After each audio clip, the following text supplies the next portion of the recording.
60 वयानंतर महिलांना नेहमी थकवा का जाणवतो? कारण जाणून तुम्हीही आश्चर्यचकित व्हाल.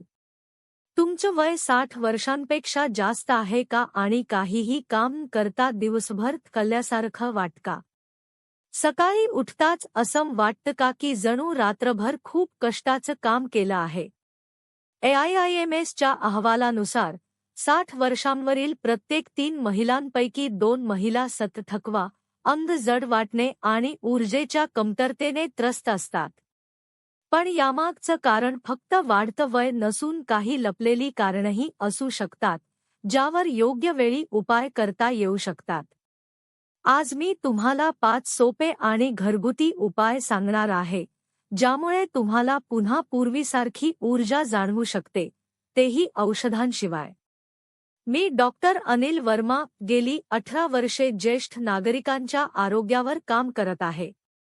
AIIMS आणि WHO यांच्या अनेक वरिष्ठ आरोग्य प्रकल्पांशी मी जोडलेलो आहे.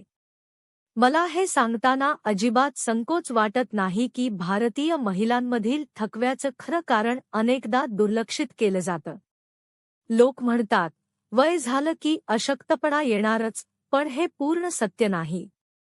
खरं म्हणजे शरीराला योग्य पोषण, पुरेशी झोप आणि चांगलं रक्ताभिसरण मिळालं तर 70व्या वर्षीही महिला उत्साही आणि कार्यक्षम राहू शकतात. या व्हिडिओमध्ये आपण अशा कारणांबद्दल जाणून घेऊ आणि असे उपाय पाहू, जे तुम्ही आजपासूनच सुरू करून फरक अनुभवू शकता.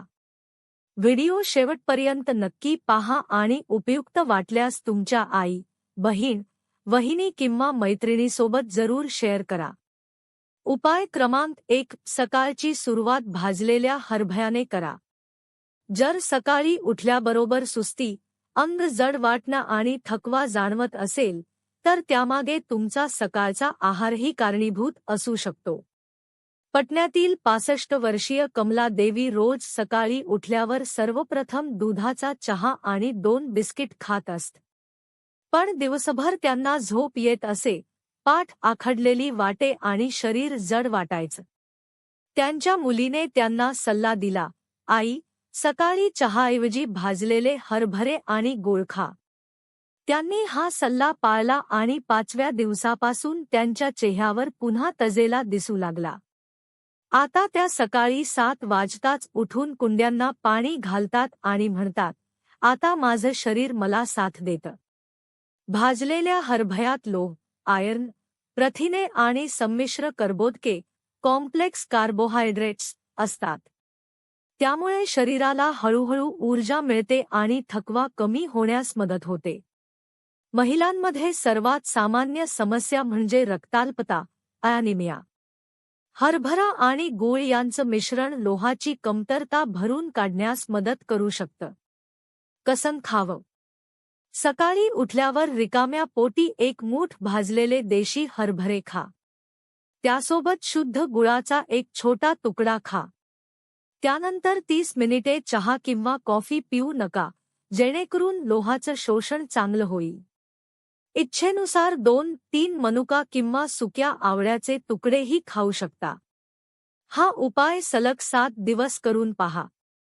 हरभरा आणि गूळ खाल्ल्यानंतर 10 मिनिटांनी 1 ग्लास कोमट लिंबूपाणी, मीठ घालता. त्यात लिंबू नसेल तर अर्धा चमचा आवळा पावडर पाण्यात मिसळून पिऊ शकता.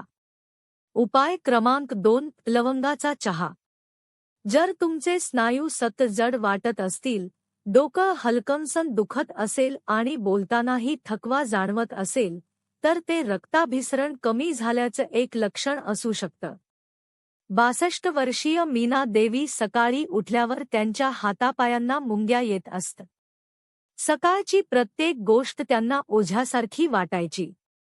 चहा पिऊनही सुस्ती जात नव्हती. एके दिवशी त्यांच्या नातीने गंमतीत म्हटलं, आजी, तुमच्या चहात काही जादू नाही. माझा लवंगाचा चहा पिऊन बघा. मीना देवींनी तो चहा पिला आणि त्याच दिवशी त्यांना फरक जाणवला. जणू शरीरात उबदारपणा पसरला आणि ऊर्जा संचारू लागली. आता त्या रोज सकाळी विचारतात, माझा लवंगाचा चहा कुठे आहे? लवंगामध्ये युजेनॉल, नावाचा एक प्रभावी घटक असतो जो रक्तवाहिन्या शिथिल करून रक्ताभिसरण सुधारण्यास मदत करू शकतो. त्यामुळे शरीराच्या विविध भागांना ऑक्सिजन आणि पोषक तत्वांचा पुरवठा अधिक चांगला होण्यास मदत होते, ज्यामुळे काही लोकांना अंगातील जडपणा आणि सुस्ती कमी झाल्याचा अनुभव येऊ शकतो. जेव्हा रक्त शरीरात सुरळीतपणे वाहते, तेव्हा प्रत्येक अवयवाला पुरेसा ऑक्सिजन आणि पोषक तत्वांचा पुरवठा होतो.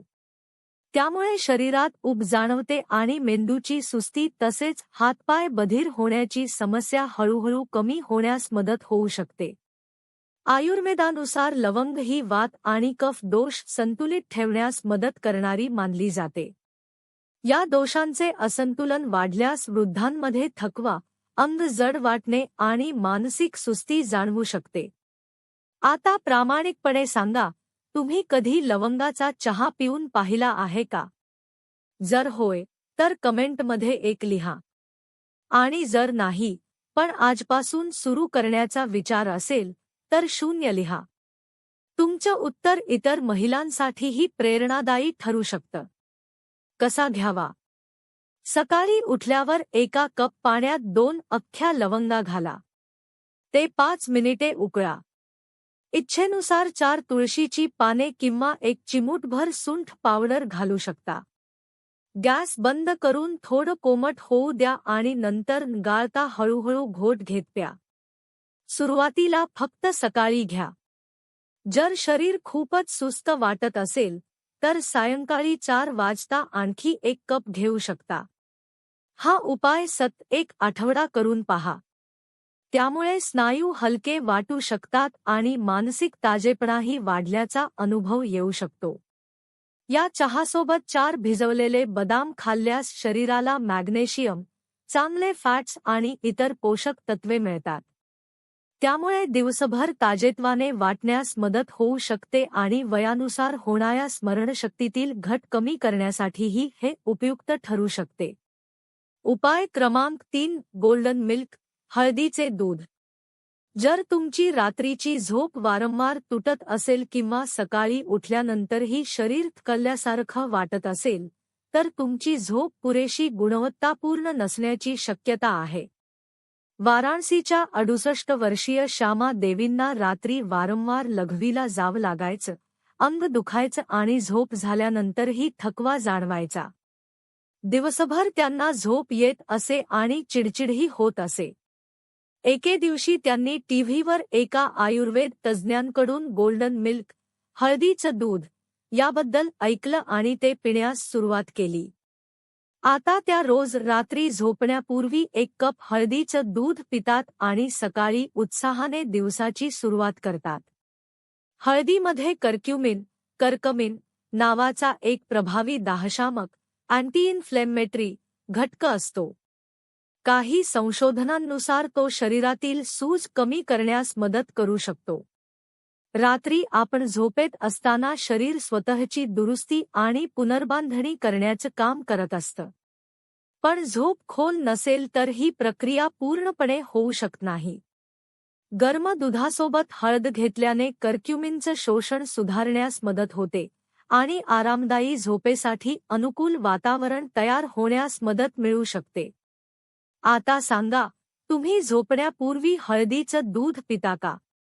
की तुमचा दिवस फक्त चहावरच संपतो?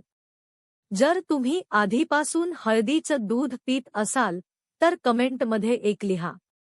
आणि जर आजपासून सुरू करण्याचा निर्णय घेतला असेल, तर 0 लिहा. कसं घ्यावं? रात्री झोपण्याच्या 30 मिनिटे आधी 1 कप गाईचं दूध कोमट गरम करा. ते खूप उकळू नका. त्यात अर्धा चमचा हळद घाला. त्यासोबत 1 चिमूटभर काळी मिरी घाला. यामुळे हळदीतील कर्क्युमिनचं शोषण वाढण्यास मदत होते. चवीसाठी हवं असल्यास 1 चमचा मध किंवा वेलची घालू शकता. मात्र साखर टाळा. दूध हळूहळू, छोटे छोटे घोट घेत प्या, जेणेकरून शरीर आणि मन दोन्ही शांत होतील. दूध पिल्यानंतर लगेच मोबाईल किंवा टीव्ही पाहू नका. थेट झोपायला जा आणि डोळे मिटा. जर तुम्हाला झोप आणि पचन या दोन्ही समस्या असतील तर हळदीच्या दुधात 1 चिमूट जायफळाची पूड घालू शकता. त्यामुळे आरामदायी झोप लागण्यास मदत होऊ शकते आणि गॅस किंवा अपचनासारख्या तक्रारींमध्येही काही प्रमाणात आराम मिळू शकतो. आता 3 उपाय पूर्ण झाले. पण पुढचा उपाय पाहण्यापूर्वी थकवा वाढवणाऱ्या काही गैरसमज आणि सत्य जाणून घेऊया. गैरसमज विरुद्ध सत्य. गैरसमज: थकवा हा फक्त वाढत्या वयाचं लक्षण आहे. सत्य: अनेक वेळा थकव्यामागे पोषणाची कमतरता, अपुरी झोप किंवा रक्ताभिसरणातील समस्या कारणीभूत असू शकतात. वय हे त्यातील एकच घटक आहे. गैरसमज: सकाळचा चहा थकवा दूर करतो. सत्य: रिकाम्या पोटी चहा घेतल्याने काही लोकांमध्ये लोहाच्या शोषणावर परिणाम होऊ शकतो, ज्यामुळे थकवा वाढू शकतो. गैरसमज: जास्तीत जास्त विश्रांती घेतली की थकवा निघून जातो. सत्य: अति विश्रांतीमुळे स्नायू कमकुवत होऊ शकतात आणि रक्ताभिसरण मंदावू शकतं, त्यामुळे शरीर आणखी सुस्त वाटू शकतं. उपाय क्रमांक 4: तिळाच्या तेलाने पायांची मालिश. जर रात्रभर झोपूनही सकाळी पाय जड वाटत असतील आणि शरीर आखडल्यासारखं वाटत असेल तर झोपण्यापूर्वी तिळाच्या तेलाने पायांची मालिश करून पाहू शकता. 70 वर्षीय उर्मिला देवींना सकाळी उठल्यावर संपूर्ण शरीर निस्तेज वाटायचं. त्यांच्या मुलीने त्यांना रोज रात्री 10 मिनिटे तिळाच्या तेलाने पायांची मालिश करण्याचा सल्ला दिला. अवघ्या 7 दिवसात त्यांना सकाळी अधिक उत्साही वाटू लागलं. आता त्या दररोज रात्री मालिश करूनच झोपतात आणि सांगतात की त्यांना खूप शांत झोप लागते. तिळाच्या तेलात व्हिटॅमिन ई, मॅग्नेशियम, झिंक आणि इतर उपयुक्त घटक असतात. पायांची हलक्या हाताने मालिश केल्याने स्नायू शिथिल होतात, रक्ताभिसरण सुधारण्यास मदत होते आणि अनेकांना अधिक आरामदायी झोप लागते. काही अभ्यासांमध्ये नियमित पायांची मालिश केल्याने थकवा आणि झोपेच्या तक्रारी कमी झाल्याचं आढळलं आहे. कसं करावं? झोपण्याच्या 15 मिनिटे आधी पाय कोमट पाण्याने धुवा. एका वाटीत थोडंसं तिळाचं तेल कोमट गरम करा. टाचा, तळपाय, पायाची बोटं आणि पोट्यांना 10 ते 15 मिनिटे गोलाकार हालचालींनी मालिश करा. त्यानंतर हलके सुती मोजे घाला, जेणेकरून तेल चांगलं मुरेल. हा उपाय आठवड्यातून किमान 5 दिवस करा. जर पायांना सूज किंवा वेदना होत असतील तर तिळाच्या तेलात 2-3 छोटे कापुराचे तुकडे किंवा 1 चिमूट ओवा घालून कोमट करा. हे तेल पायांबरोबरच गुडघे किंवा पाठीवरही लावू शकता. उपाय क्रमांक 5: त्रिफळा पाण्याने दिवसाची सुरुवात. जर तुमचं पोट रोज व्यवस्थित साफ होत नसेल तर थकव्याचं एक कारण तेही असू शकतं. रांचीच्या 69 वर्षीय कविता देवींना नेहमी असं वाटायचं की ना काम करण्याची इच्छा होते, ना शरीर साथ देतं. त्यांना आठवड्यातून एकदा गॅस, बद्धकोष्ठता आणि मळमळ यांचा त्रासही होत असे. एके दिवशी त्यांच्या शेजारीण कमला ताईंनी सांगितलं, "ताई, फक्त एक गोष्ट करून बघा." त्रिफळा पाणी. पहिल्याच आठवड्यात कविता देवींना असं वाटलं की जणू पोटावरील सगळा भार हलका झाला आहे. आता त्या रोज सकाळी 5 वाजता उठून तुळशीला पाणी घालतात आणि प्रत्येकाला सांगतात, थकव्याची सुरुवात अनेकदा पोटापासून होते. त्रिफळा म्हणजे हिरडा, बेहडा आणि आवळा यांचं संतुलित मिश्रण. आयुर्वेदात त्याला महत्त्वाचं स्थान आहे. काही लोकांच्या अनुभवांनुसार ते पचनक्रिया सुधारण्यास, आतड्यांचं आरोग्य राखण्यास आणि नियमित शौचास मदत करू शकतं. जेव्हा पचन व्यवस्थित होतं तेव्हा शरीर अन्नातील पोषक घटक अधिक चांगल्या प्रकारे शोषून घेऊ शकतं आणि त्यामुळे ऊर्जा मिळण्यास मदत होते. AIIMSच्या 2022 मधील एका अहवालानुसार 60 वर्षांवरील अनेक महिलांना नियमित बद्धकोष्ठता किंवा अपचनाचा त्रास असतो, ज्यामुळे थकवा आणि सुस्ती जाणवू शकते. कसं घ्यावं? रात्री झोपण्यापूर्वी तांब्याच्या भांड्यात 1 ग्लास पाणी घ्या. त्यात एक छोटा चमचा त्रिफळा चूर्ण मिसळा. सकाळी उठल्यावर ते गाळून हळूहळू प्या. त्यानंतर 30 मिनिटे काहीही खाऊ नका. सुरुवातीला आठवड्यातून 3 वेळा घ्या आणि नंतर हळूहळू 5 वेळा करू शकता. गॅस किंवा पोट फुगण्याचा त्रास असल्यास सुरुवात अर्ध्या चमच्याने करा. थंडीच्या दिवसात किंवा ज्यांचं पचन मंद असतं त्यांनी हे पाणी थोडंसं कोमट करून पिऊ शकतात. त्वचा कोरडी पडत असल्यास हे पाणी पिल्यानंतर अर्ध्या तासाने 1 चमचा गाईचं तूप घेऊ शकता. एका महिलेची प्रेरणादायी गोष्ट. ही कथा आहे 67 वर्षीय शोभा देवी यांची. त्या वाराणसी येथील निवृत्त शिक्षिका आहेत. सलग 3 वर्षे त्या थकवा, चक्कर आणि सुस्तीने त्रस्त होत्या. घरच्यांचं म्हणणं होतं, वय झालं आहे. डॉक्टर म्हणत होते की सर्व तपासण्या सामान्य आहेत. पण त्यांना स्वतःला काहीतरी बरोबर नसल्याचं जाणवत होतं. एके दिवशी त्या भाजी आणायला गेल्या असताना अचानक बेशुद्ध पडल्या. रुग्णालयात तपासणी केल्यानंतर त्यांना दीर्घकाळची लोहाची कमतरता, रक्ताभिसरणातील अडचणी आणि नैराश्याची लक्षणं असल्याचं आढळलं. त्यानंतर त्यांच्या मुलाने ज्येष्ठ महिलांमधील थकव्याविषयी माहिती पाहून या सवयी अंगीकारण्यास मदत केली.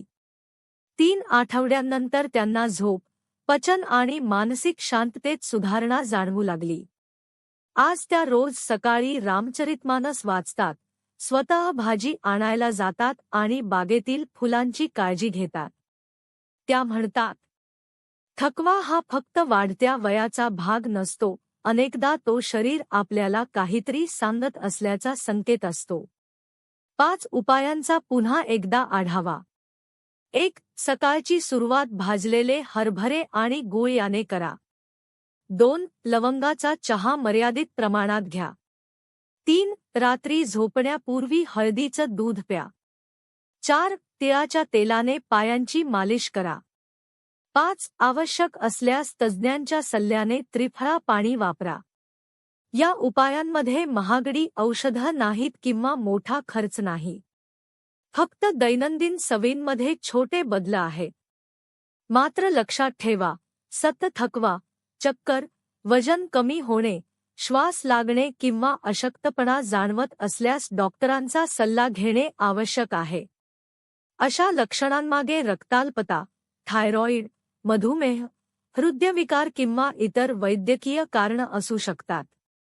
लक्षात ठेवा, थकव्यावर मात करण्यासाठी जागरूकता, संतुलित आहार, चांगली झोप, नियमित हालचाल आणि योग्य वैद्यकीय सल्ला हेच सर्वात महत्त्वाचे उपाय आहेत.